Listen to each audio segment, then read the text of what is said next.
Only an expert can invent. Only an expert. And that is why in Africa, even a spoon, you have to import from Japan. A toothpick, you have to import from where? Japan. Because we are trained how to repair, not to invent. That is the problem. We are trained how to repair, not to invent. Wow, that's a point of meditation for me. Growth is one of the distinguishing qualities of the human race. There's always that inward craving to become a better person as time goes by. Here is a show on peer mentorship that focuses on personal growth, whose positive effects will be manifested in the societies and communities where these people and individuals stay.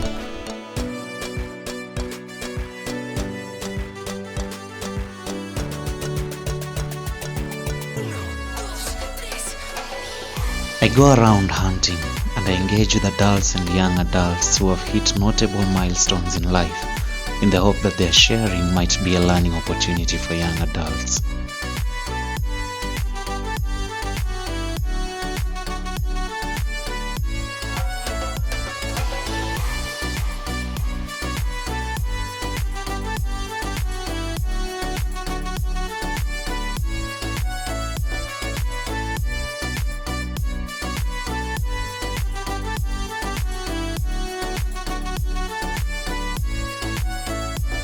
My name is Sam Nabule and this is the IHNDY series.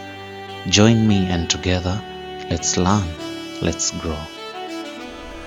Hi, hello, how are you? I hope you're great. It's a very good afternoon in this part of the world and I hope you're having a great day, a good day.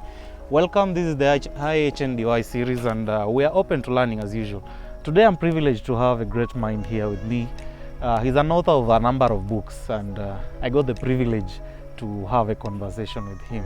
So I'm going to give him the honor to introduce himself. Hi brother. Hi. How are you doing? I'm doing well. Maisha inaendeleaje? Maisha iko poa. Yeah. So you know, I first met you Yes. on an online platform. Yes. And I remember some lecturer asked a question na ukajibu and I was like, hey, okay. So I need to level up a little bit. That's funny. And it's so fortunate that now we are here as friends, as people who can converse together. Yeah, sure. So tell us a little bit about yourself. Thank you. My name is Augustine Peter Simiyu, and I'm a Benedictine. I belong to the congregation of the Missionary Benedictines of St. Ottilien, one of the congregations within the Benedictine Confederation. Yeah, and I'm currently a student at the Tangaza University College. They're taking a BA in Sacred Theology. Ah, nice. Yes. Okay. And how did you come about? Okay, your vocation is one other thing. Yes. That's another story for another day. Sure. But let's talk about writing.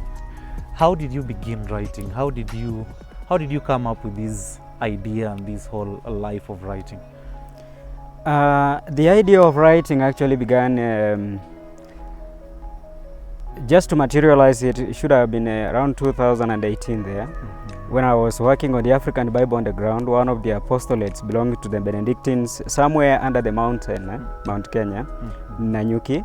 So I used to give the recollections, retreats and motivational talks to students, that is the candidates, the Form 4, Class 8 and even the university students. So it came a time my clients were now asking, after you have died, you know, it means the knowledge will be wasted, but if you put down these things, I think the next generation will be able to read.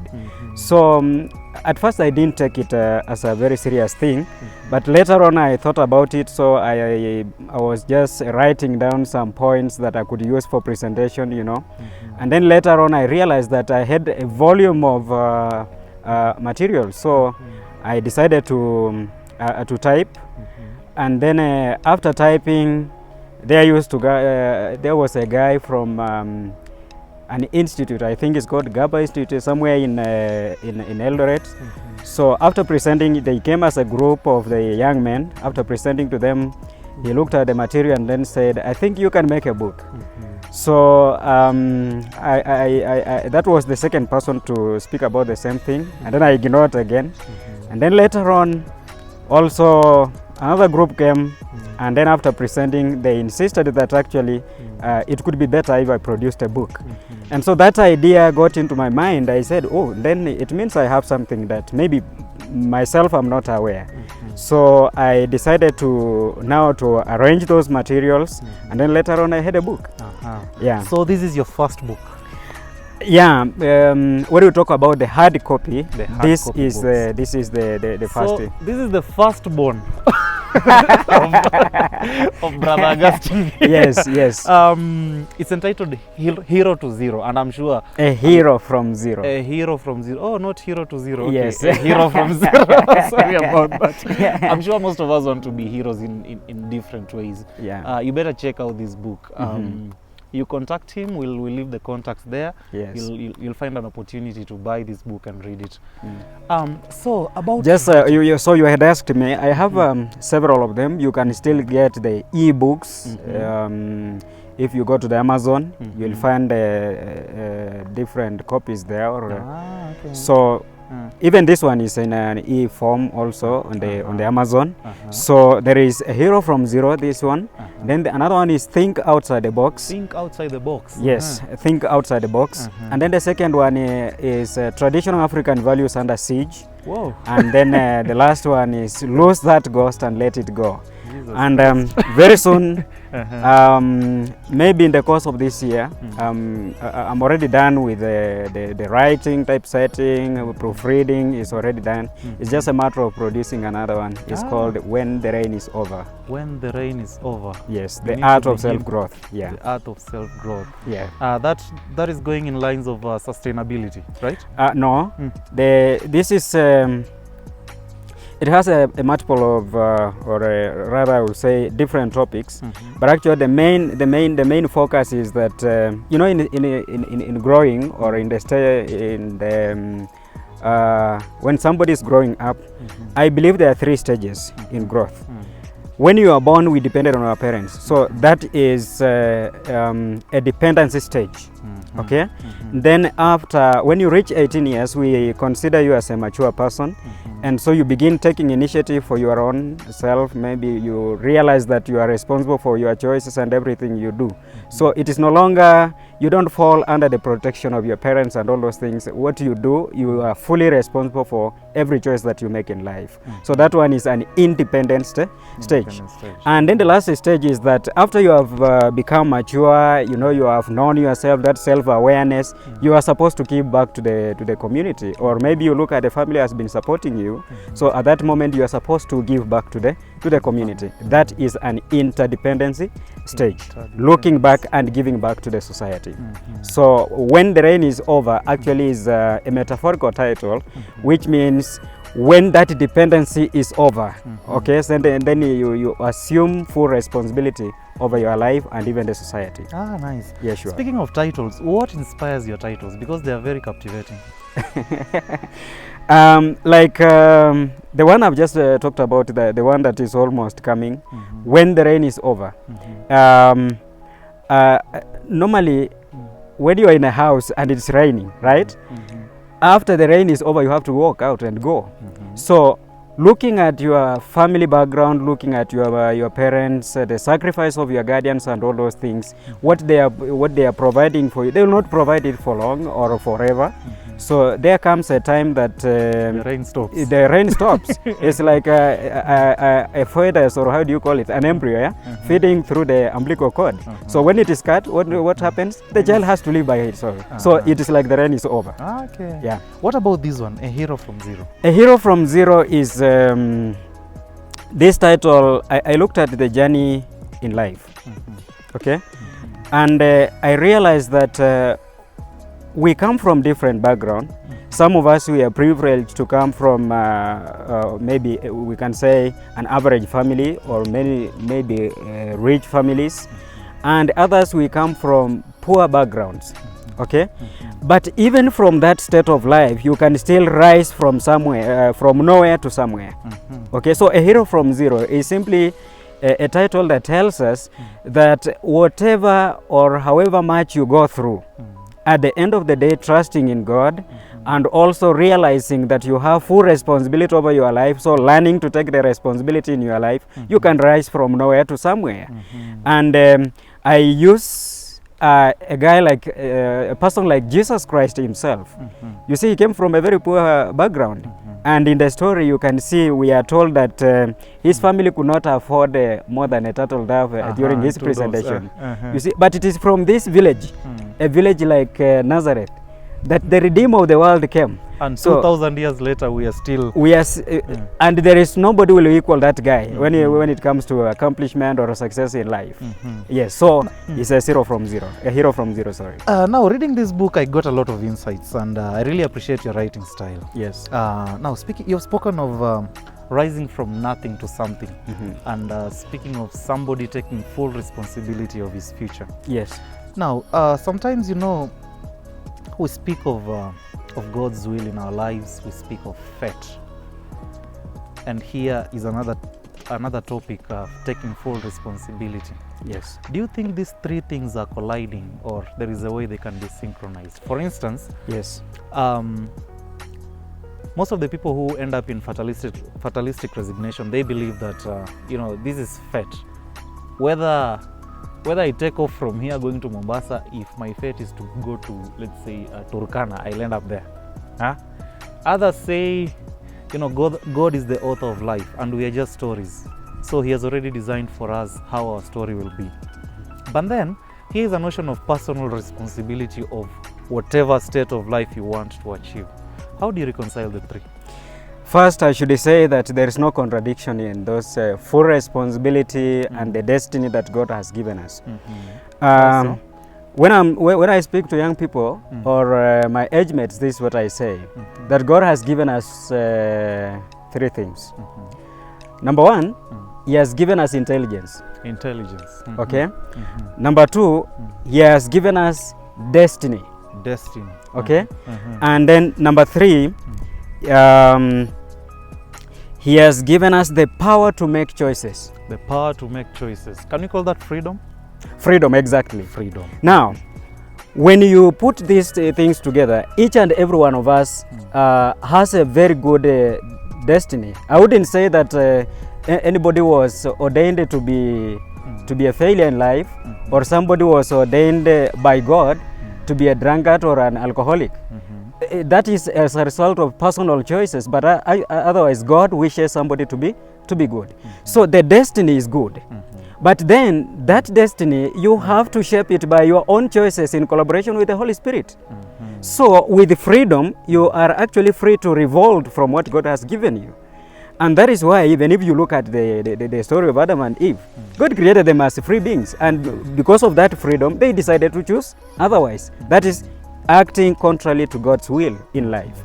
So the choices we make today is the life that we are going to live tomorrow. It is as simple as that. So when we talk about choices, I can say three things. Number one is that because of intelligence, we can make choices. So we can make choices. Number two, we can control our choices. So, for example, going to Nairobi or Mombasa, you choose where to go. But once you have settled on one, you cannot avoid the consequences of getting to Mombasa. Okay? Or maybe if I may use an example, assuming we are going for an election, we have two candidates, okay? Then we have a candidate A and then candidate B. So between the two, we can make a choice who to become the president, for example. Now, once we settle on A, you cannot undo that after he has been inaugurated. We deal with the consequences. You have to live with the consequences for 5 years. I love the way you're putting it. There's this great scholar in the medieval age called Thomas Aquinas. Yes. St. Thomas Aquinas. Yeah. One of the things I like about the many things he said and wrote is that grace builds on nature. It does not work in the vacuum. It does not work in the vacuum. Yes. It builds on nature. It builds on nature.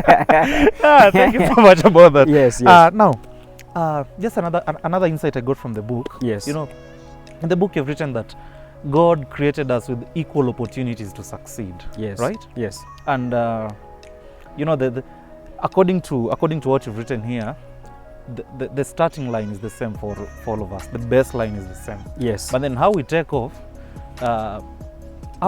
dictates where we'll end up. Yes.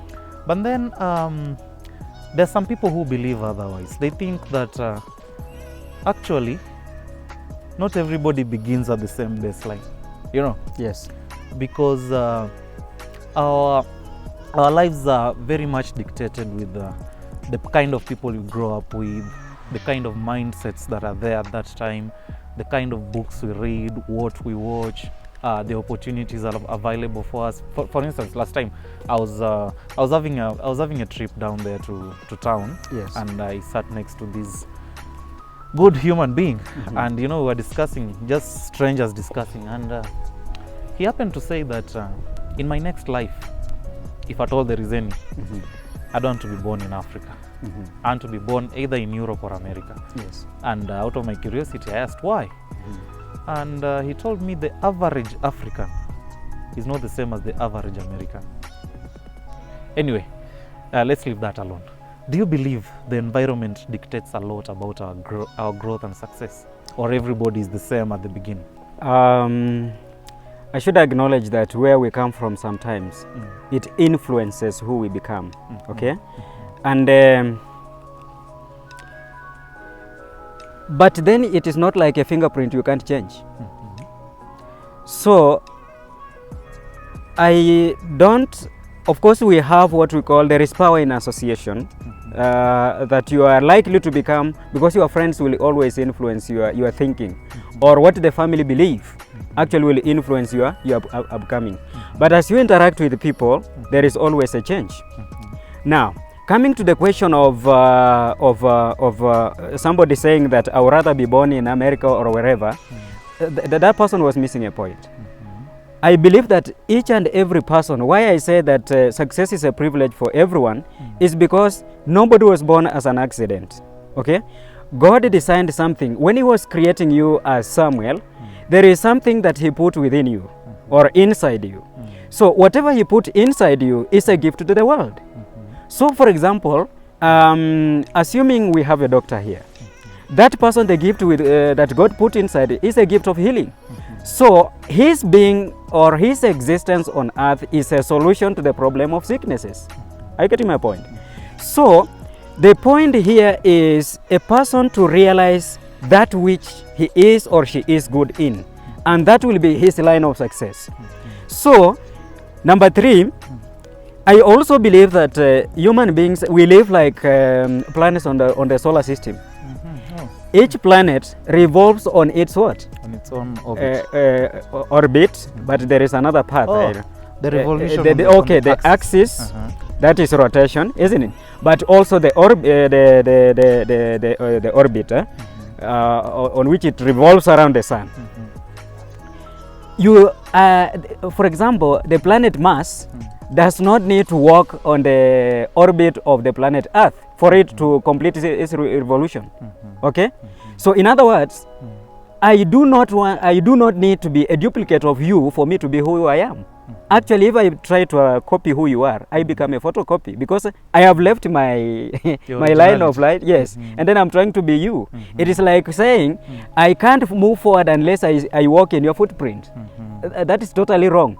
So the reason as why somebody would rather think that America is better than Africa is that those guys have realized or they have known how to shape and to raise the children according to the ability they detect when they are young. In Africa, it's the opposite. So it's like you are finding your way in life. Speaking of that, yes, there is a chapter on your book you've dedicated on specialization. I think you've entitled it that don't be a junk of everything. Don't be a junk of everything. So there's a popular saying which goes, a jack of all trades is a master of none, but actually better than a master of one. And I borrow it from Elon Musk, the richest man in the world at the moment. His idea that intelligence is actually the ability to adapt to change. Yes. Now, if you speak of specialization, knowing your stand, knowing your rail, and going with it, how do you reconcile the fact that a number of successful people in this world, whatever success means, I think they've always had other avenues which have brought them that success.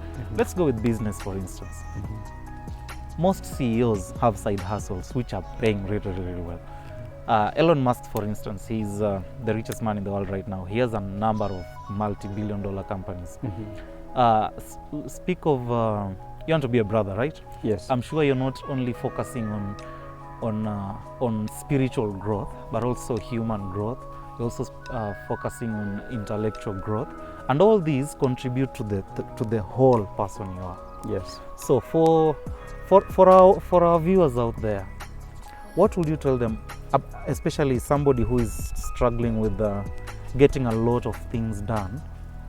Because come on, our country is our country. You know, you can't depend on one thing. You can't depend on one income. You can't depend on one source of enlightenment. You know, what would you tell them? It is true that today we have many students, even where I'm studying, for example. You will find that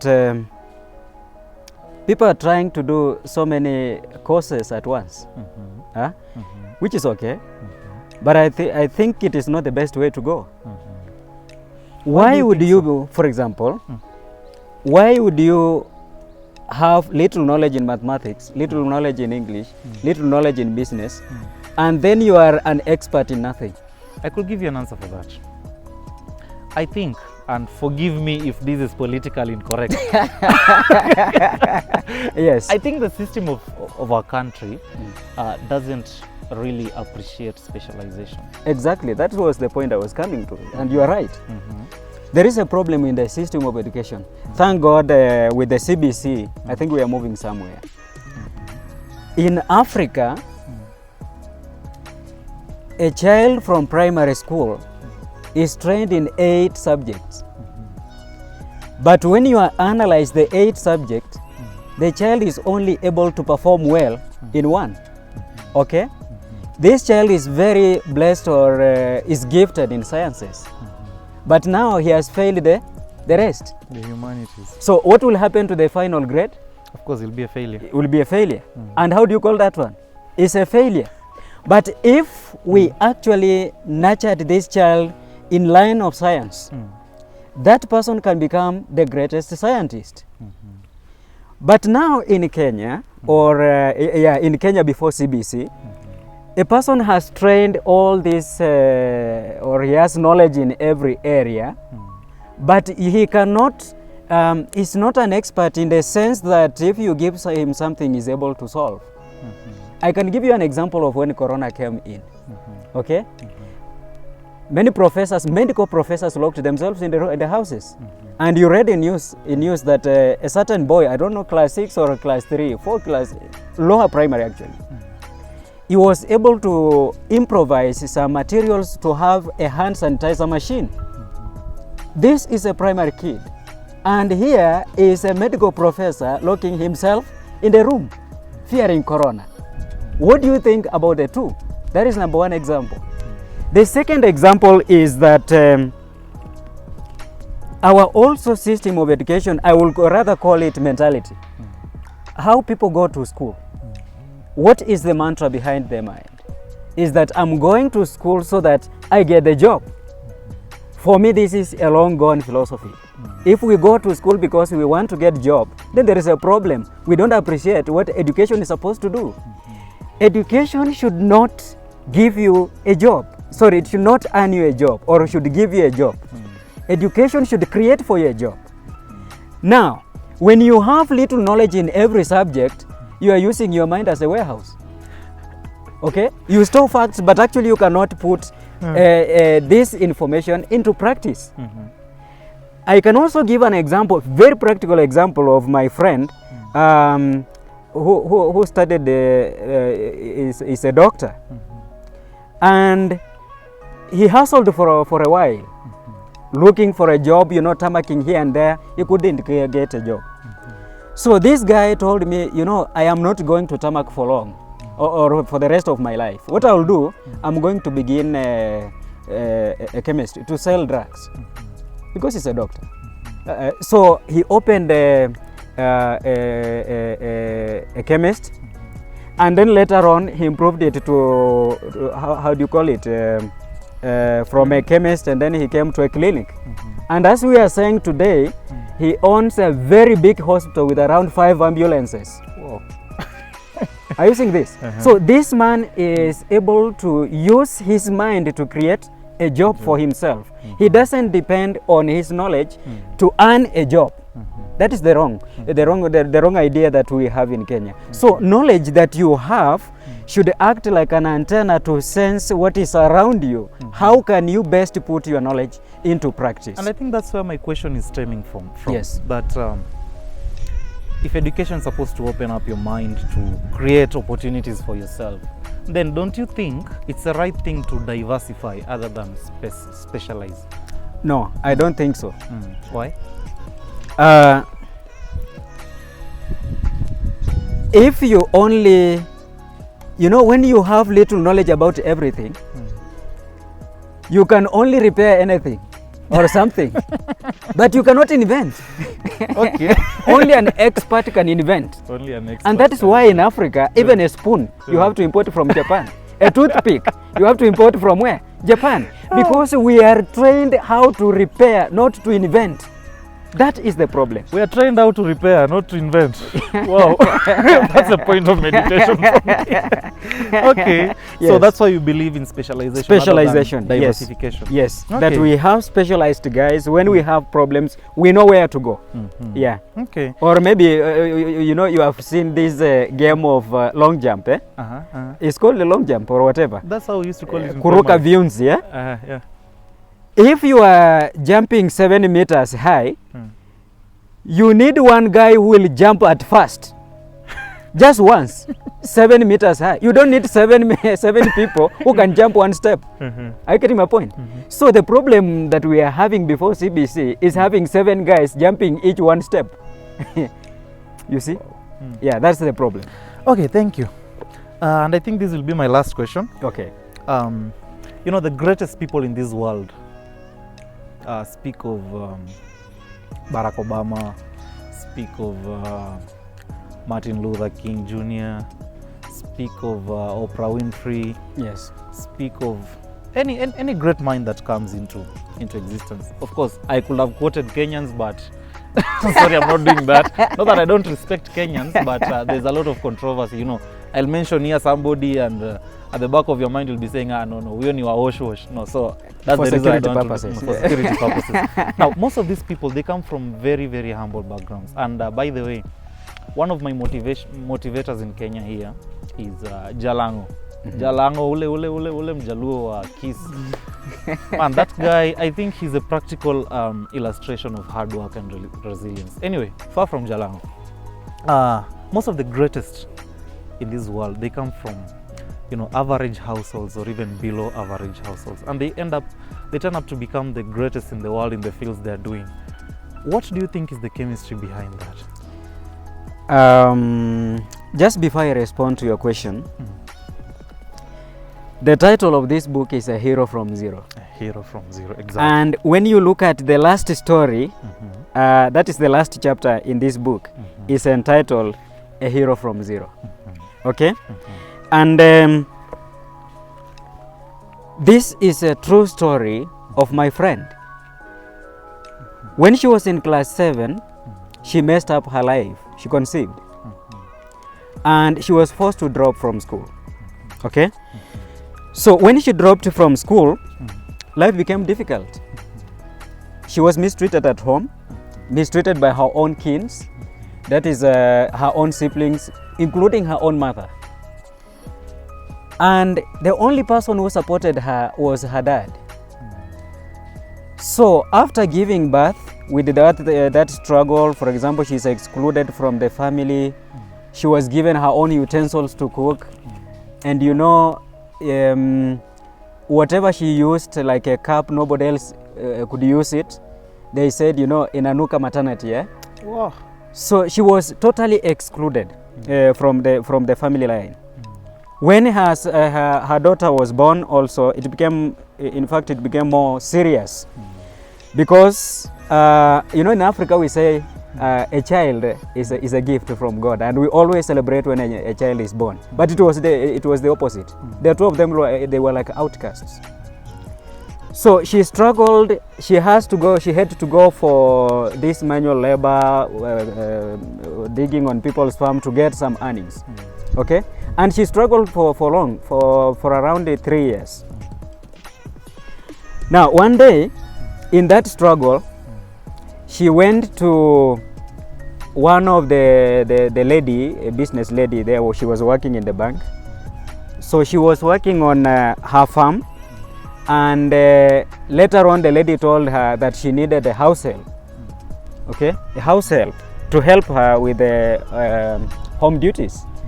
So Maggie accepted, and then the lady demanded that as a house help, she has to live in the home, in the home compound.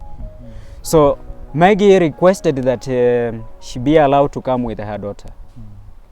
So she was studying, not studying because she is going to school, just reading because she had fallen in love with books.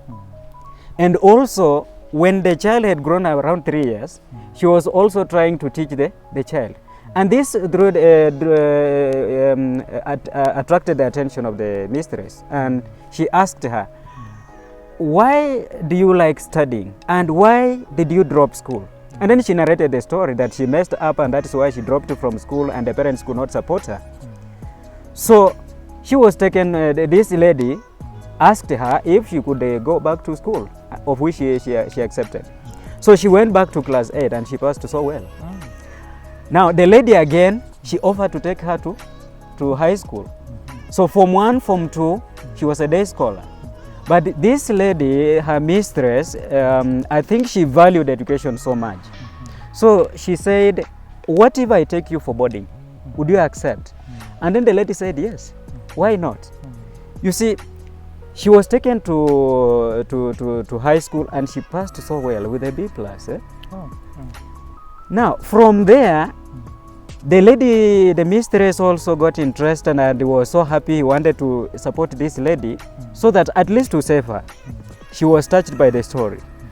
So from there, after Form 4, she was taken for accounting. She did so well again. And then she was employed in the same bank that the mistress was working. Are we together? Now the daughter of the same girl became a sister. That outcast, a Catholic sister. Wow. And as we are talking, just to cut the story short, the lady has six children. 2 of them are priests, and 1 is a sister. And then another one is a businessman. Another one is a lecturer in the US. Are you seeing this? So why a hero from zero? You can see she's coming from a broken family, but she's ending up to be somebody very important in life. So coming to your question, that people come from nowhere to somewhere. The point here is hardworking, okay? And not just hardworking, but hardworking believing in your personal, I call it potential. You see, we have potential within us. Even a madman has potential. It's only that it's not channeled. But you are potentially anything. You see? So by the fact that you come from a broken family or an environment doesn't mean that the environment is able to cap your potential. It only needs you to challenge yourself that you can rise beyond that situation and you can do well. And that is why I have always said that the people we associate with can either open your horizon or they can close your horizon. And so just like this mistress was able to open the horizon of Maggie, and that is why she is what she is today. She's my personal friend. Maggie, congratulations to you. Yes. Your mistress, Manze, thank you so much for believing in Maggie. The kids of Maggie, Manze, you thank your mother. She's a hardworking and a resilient person. Very. Yes. Sir. So you've said the key to this is hard work. Hard work. Of course, God is there. God is okay? there. But this is what I believe. Faith moves mountains. Faith moves mountains. Are we together? But you should pray while pushing the mountain. Pray while pushing the mountain. The mountain will move. Will move.